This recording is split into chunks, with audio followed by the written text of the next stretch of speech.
આ મારી દીકરી કાજલ. જય શ્રી કૃષ્ણ. દાદુ બાપા 1 લાખ રૂપિયાની જરૂર છે. ખબર જ હતી.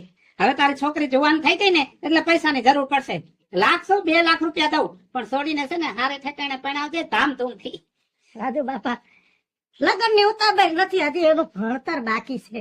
એ ક્યાંથી લગ્ન કરી નાખીશ? પણ દાદુ બાપા ભણવામાં તકલીફ પડે એમ છે એટલે 1 લાખ રૂપિયાની જરૂર છે. કેમ કે જમાનો ખરાબ છે. મારી જુવાન દીકરી રોજ બસમાં બેહીને જાય છે ને, એમાં 4-5 છોકરા 6 મહિના થયા એની વાહે પડી ગયા ને શેરતી કરે છે. એટલે છોકરી ના પાડે છે કે મારે ભણવું નથી, પણ એના હાટુથી મેં ભાવ ગાયરો છે. એ છોડીની ખોટી ચડતી થતી હોય ને તો પોલીસ કેસ કરી નખાય. ના બાપા ના, હું ગરીબ માણસ પોલીસના ઝમેલામાં પડવું નથી. અને પોલીસ કેસ કરીને તો દુનિયા તો દોયલી છે. આંગળી સીન તો મારી છોકરી થાય.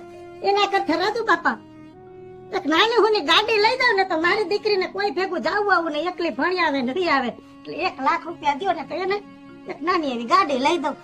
તમારા છોકરાએ ભણતરમાં તો ઉપાડો લીધો છે. દુનિયા આખી ભણે છે પણ આવી રીતના નહીં. થોડાક માવતર સામે તો જો, થોડોક વિચાર કરાય. અને તમારા મોઢા છે, તમે ભણો એવા.